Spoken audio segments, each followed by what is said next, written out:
Hello everyone. So our topic for today is all about mathematics in our world, So welcome to the first module of GE1 Mathematics in the Modern World. So this course begins with an introduction to the nature of mathematics as an exploration of unseen patterns in nature and environment.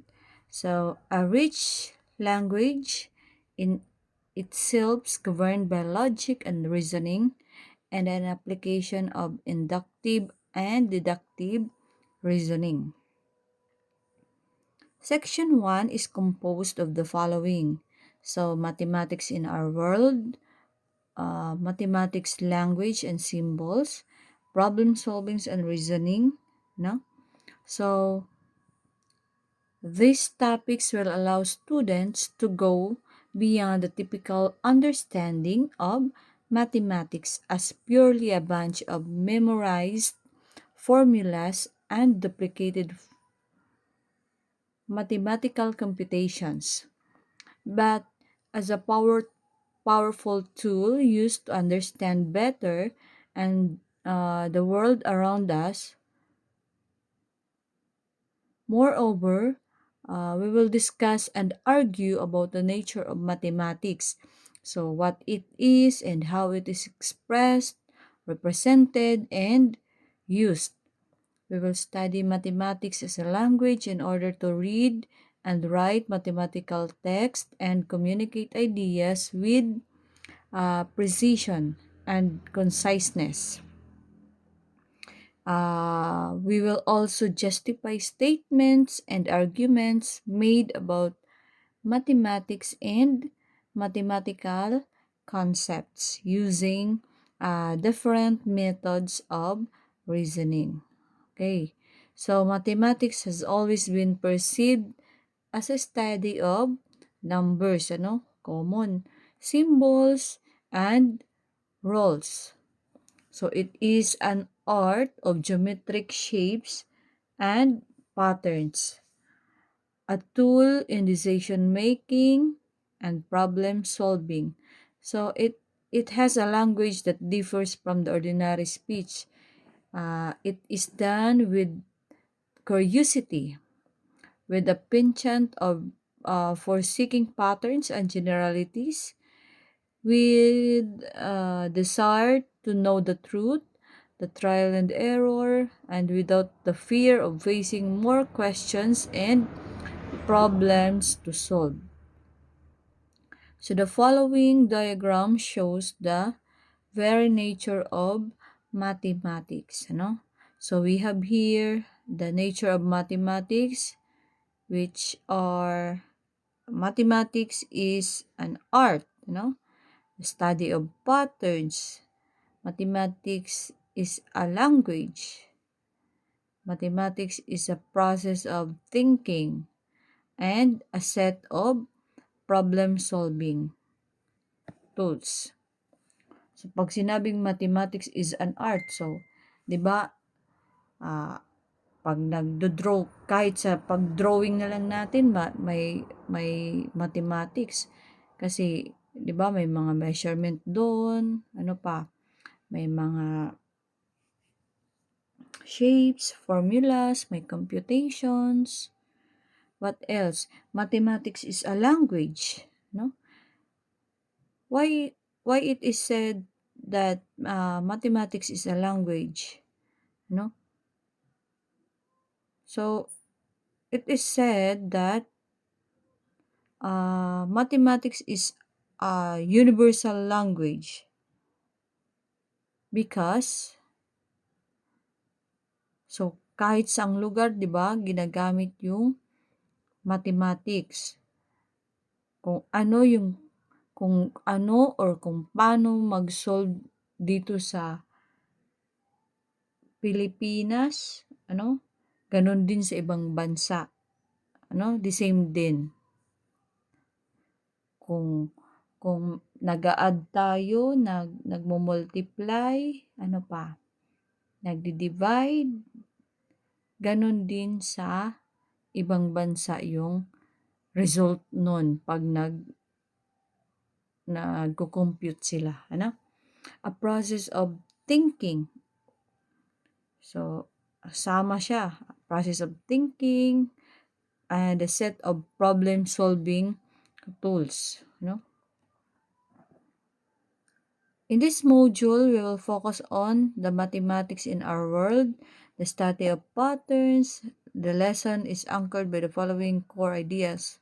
Mathematics is a useful way to think about nature and the world. So our intention is to observe things in both in nature and the world through pattern seeking. Understand the substantial interconnection and relationship of the mathematics and the world, and appreciate mathematics as a discipline full of essence and beauty. So we have here activity. So try to watch the video Nature by Numbers, by Cristobal. So we have here the link, sa number 1. Write one sentence that describe your impression after watching the video. And number 2, identify pattern or patterns observed in the picture. Okay. So, yun lang. So, pwede nyo tong sagutan for your activity number 1 and 2 in one whole sheet of paper. Okay?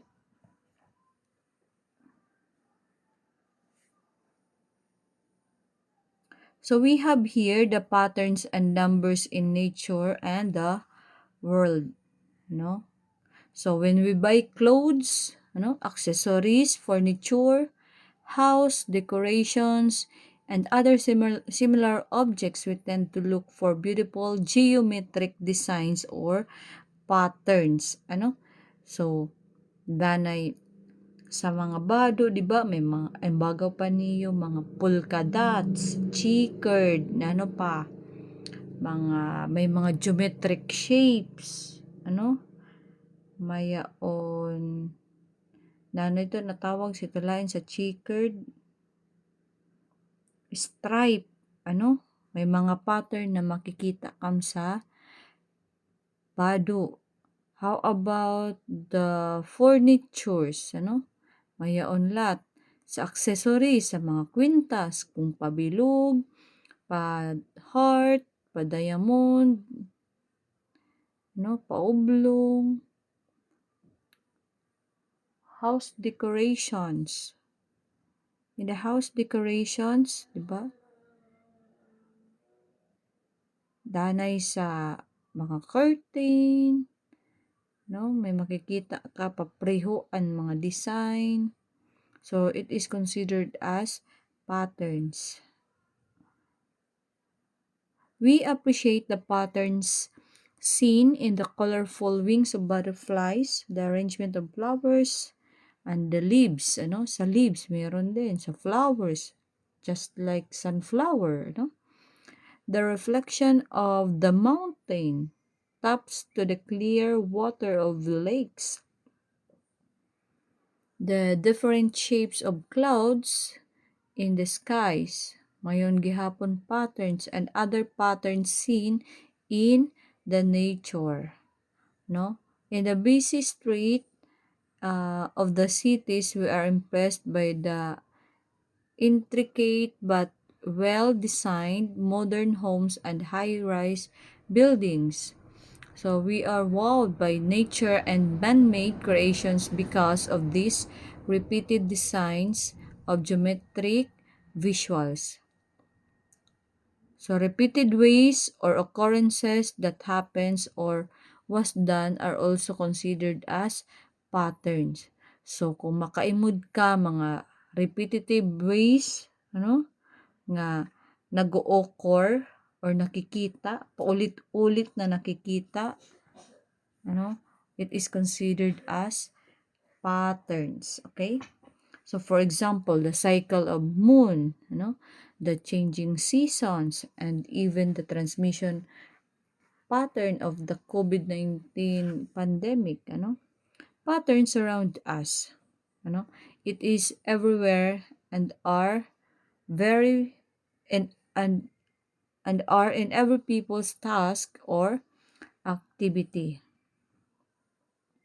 So mathematics developed by human mind and culture is a formal system of thought for recognizing, classifying, and exploiting patterns.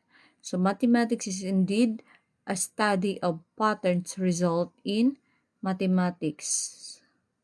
A result in mathematics, sorry, Results in mathematics are brought by the generalization of patterns. So the study of patterns allows us to observe and identify relationships. Okay. So let's move on to the example. We have here the logic pattern. So first, kung makikita nyo dito sa number 1,